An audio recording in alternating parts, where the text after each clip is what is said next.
Nós já fizemos um conteúdo aqui no Nonsense Football voltado só para curiosidades do gênero: quem é o cara mais alto da história do futebol? Ou o mais baixinho?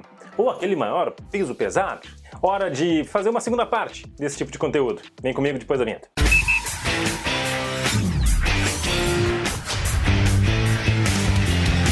Para começo de conversa, você sabe quem é o cara com mais gols em um só jogo no futebol mundial? O recorde extraoficial vem da Suécia. Mas por que extraoficial? A gente te explica. Em agosto de 2014, Yannick Manzizila fez 21 gols na vitória do Congo United sobre o Balrog Botkyrka na 7ª divisão sueca, ou seja, um nível amador. Esse número de gols de um único jogador quebrou um recorde que vinha desde os anos 50 e 60, quando dois jogadores tinham marcado cada um 18 gols em um só jogo. Palavrão. Que divertido! Eu tinha feito 12 gols contra eles antes, então eu sabia que havia uma chance de marcar. Uma ou 21. Meu irmão gêmeo Alex tocava a bola pra mim o tempo todo, por isso o mérito é dele, disse o humilde artilheiro, que naquela altura do campeonato tinha marcado 58 gols em 7 jogos. Só que eu disse extraoficial, né? Em termos práticos, a 7ª divisão sueca é amadora. Então, no futebol profissional, de quem que é o recorde? Vem da Austrália. Archie Thompson marcou 13 vezes naquela que é a maior goleada oficial em jogos de seleções. Austrália 31, Samoa Americana 0, nas eliminatórias da Copa do Mundo de 2002. É claro que chamar Samoa Americana de time profissional é um tanto quanto exagerado.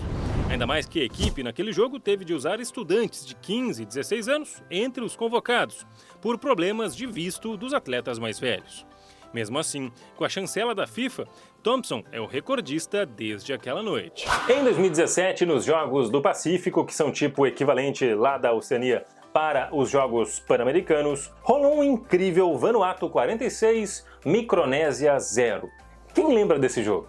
Foi em julho de 2017. A Micronésia, uma série de ilhas onde há um índice elevadíssimo de obesidade mórbida, já tinha levado 30-0 do Tahiti e 38-0 do Fiji.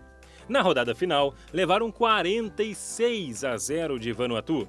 Os Jogos do Pacífico foram disputados com seleções sub-23, logo, não eram equipes profissionais. Então a goleada não conta para a história da FIFA como maior de todas, mas fica o registro. Naquela tarde, Jan Kautak marcou 16 vezes, mais do que o Archie Thompson contra a Samoa Americana, mas mesma história, jogo não profissional. Falando ainda de jogos de seleção, Cristiano Ronaldo e Messi estão no top 2 de ranking dos jogadores em atividade com mais gols por suas seleções nacionais. Mas afora os dois mais conhecidos, quem são os outros ainda em atividade com muitos gols pelas seleções nacionais? Até junho de 2022, Ronaldo tinha 117 gols por Portugal, Messi 86 pela Argentina e Sunil Chhetri 84 gols pela Índia, seleção que nunca jogou uma Copa do Mundo, embora tenha se classificado para 1950, mas desistido de viajar ao Brasil depois. Chhetri já é veterano também, com 37 anos, e não tem jogos oficiais mais em 2022, mas vai que a Índia arranja algum amistoso para ele aumentar o número de gols. O artilheiro de 1,70 m fez a vida toda na Índia, embora tenha tido uma pequena estadia no Sporting B, em Lisboa, e ele atua pela seleção nacional desde 2005. Antes de mudarmos de assunto, o cara que vem logo atrás do Chhetri na lista também está em atividade e marcando gols. O emiradense Ali Mabkout foi o artilheiro das eliminatórias da Copa com 14 gols e está há 10 anos deixando sua marca pela equipe dos Emirados. Aos 31 anos, tem tempo para ampliar o atual número de 80 gols em jogos pela seleção. Se falamos na maior goleada da história do futebol para a FIFA, a gente tem que comentar uma outra, que é ainda maior do que os 31-0 da Austrália ou mesmo os 46-0 de Vanuatu. Assim, a Folha de São Paulo noticiou em novembro de 2002 o 149-0 do Adema sobre o Soe, na Liga de Madagascar. Era a última rodada, o Adema já era campeão e o Soe vinha de seguidas reclamações contra as arbitragens. O resultado se deu pela revolta do técnico justamente por isso. O treinador do time mandou seus jogadores marcarem seguidos gols contra. E o jogo foi assim até o fim. O técnico que inventou essa papagaiada foi suspenso do futebol por 3 anos. E alguns jogadores do Soe também ficaram suspensos, mas por meio ano. O Adema nem precisou de velocidade para fazer gols naquela partida, né? Certamente não. Mas por curiosidade, você sabe quem são os atletas mais velozes do mundo hoje em dia? Entre os 10 mais rápidos, 8 ultrapassam a marca de 35 km por hora. Mas como a lista não é exatamente alternativa, bora passar mais rápido por ela. Rápido como Aubameyang, gabonês que esteve no Arsenal nas últimas temporadas e chegou a 35,5 km por hora.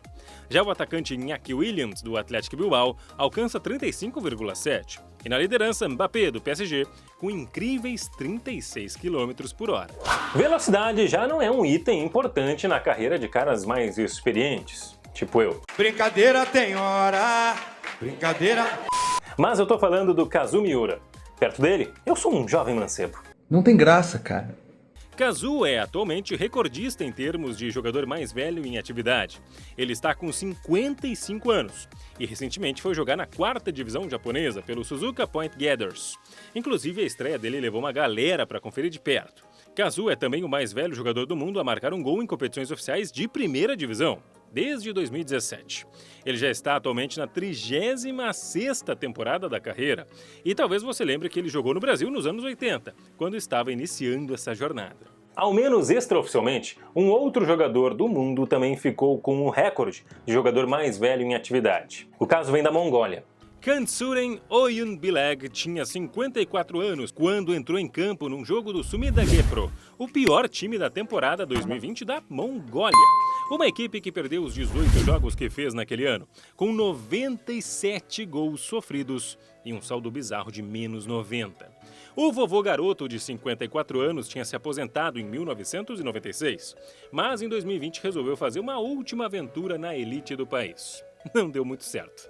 O jogador mais rico do mundo já teve 2 conteúdos só pra ele aqui no Nonsense Football, então passaremos mais rapidamente por esse item. Faik Bolkiah, meia atacante de 23 anos, joga na Tailândia, mas se quisesse nem jogar, podia. O atleta nascido em Brunei tem uma fortuna estimada em 20 bilhões de dólares, ou seja, algo como 113 bilhões de reais. Bolkiah faz parte da família real de Brunei, país com enormes reservas de petróleo e gás natural no sudeste asiático. Ele é sobrinho de Hassanal Bolkiah, monarca atual. Como dissemos, a gente já fez aqui no NSF 2 conteúdos só contando um pouquinho da história desse cara, o Faik Bolkiah. O primeiro, contando um resumo da vida dele, afinal, deve ser uma vida muito legal ter toda essa grana à disposição. Clica aqui em cima para você conferir. Mais tarde, a gente fez um outro conteúdo quando ele finalmente começou a ter uma rotina de jogador de futebol na prática, atuando no Chonburi da Tailândia. A gente vai deixar esse link no comentário fixado aqui embaixo, tá legal? O próximo item aqui é uma dica do Francisco Oliveira nos comentários do nosso primeiro vídeo de curiosidades. Ele sugeriu falarmos do técnico mais longevo da história no comando de um time. E não é Alex Ferguson no Manchester United. Esse recorde é brasileiro. Amadeu Teixeira foi o fundador do América de Manaus e também primeiro técnico da equipe em 1955. Ele foi ficando, até 2008. Foram 53 anos à frente do time manauara. Ele só largou a barca por causa das debilidades físicas da idade mesmo. A neta dele, Bruna, assumiu o comando do clube. Como técnico, Amadeu ganhou o estadual de 1994. No ano seguinte a sair do cargo de chefia, ele viu o time ganhar outro estadual e ainda o acesso para a Série C do Brasileirão, algo que depois não se confirmou por causa de uma escalação irregular de jogador. O Rafael Oliveira também deu dica no conteúdo anterior. Ele comentou que se o Dinamo Vladivostok ou o SKA Karabovsky estivessem na Liga dos Campeões, seria o recorde de maior viagem da história do torneio. Mas os russos já bateram esse tipo de recorde em competições domésticas. 3 vezes. Em 2014, o Luzh de Vladivostok, no extremo leste da Rússia, recebeu o Báltica em jogo da segundona russa. O Báltica é de Kaliningrado, distante 7.363 quilômetros, num fuso horário de 8 horas entre as duas cidades. E até os jogadores já reclamaram de encarar o Luzh. Caso do então goleiro Igor Akinfeev, em 2008. Anos e anos de seleção russa. Naquele ano, ele disse que o Luzh tinha de jogar o campeonato japonês, e não o russo. Isso, claro, no caso dos adversários. O brasileiro Diego Carlos esteve no Lush em 2012 e contou que os jogadores faziam piada antes de cada viagem porque era de sempre 9 horas de avião até Moscou e depois ainda esperar a conexão e outro voo de umas 3 horas. Uma vez a viagem de volta atrasou. Só chegamos na cidade 2 horas antes do jogo seguinte. Foi corrido, lembra o Diego. Em 2020, o Lutch foi dissolvido, mas um outro clube ali perto acabou sendo criado para fazer a inimizade de quem não gosta de ficar esperando em aeroporto. O SKA Karabovsky fica a mais ou menos 800 quilômetros da sede do antigo Lutch. E em 2017, o SKA fez o Zenit viajar 8.857 quilômetros, algo como viajar de Santiago, no Chile, até Ottawa, capital do Canadá. A distância de Karabovsky para a capital russa, Moscou, era também superior a 8.000 quilômetros. Pois saiba que houve uma distância maior. O Báltica, que citamos antes, recebeu o SKA em jogo da segundona, e a delegação viajou 9.650 quilômetros, algo como sair do sul da Argentina rumo a Washington. Uma loucurada. Uma verdadeira indiada, ou uma russada. Para meio que encaminhar o encerramento, agora mais pra zoeira mesmo, você lembra os jogadores com as tatuagens mais bizarras? Impossível não lembrar do Madson e Santos quando se fala em tatuagem curiosa. Ele diz que a ideia era fazer Madson o Fera, mas mudou de ideia na última hora. Ele se aposentou em 2020 após sair do São Caetano. E o Fernando Torres, hein? O famoso atacante que atuou muito tempo em Espanha e Inglaterra, escreveu no braço o nome dele em élfico, língua fictícia do Senhor dos Anéis. Só que ele soletrou errado para o tatuador. Ficou assim, Frenado Torres. Já o Gustavo, hoje na Coreia do Sul, tem ele mesmo tatuado na pele.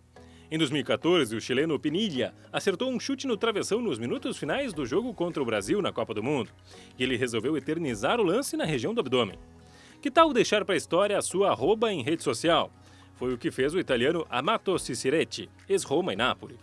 Joy Bothroyd, ex-atacante inglês, tatuou Love, de uma forma um tanto quanto curiosa e controversa. Já o português Quaresma está sempre chorando de acordo com a tatu. O ex-artilheiro Gilardino resolveu homenagear a Peppa Pig no braço. O sérvio Uros Vitas tatuou o rosto da mulher, mas sem o contorno.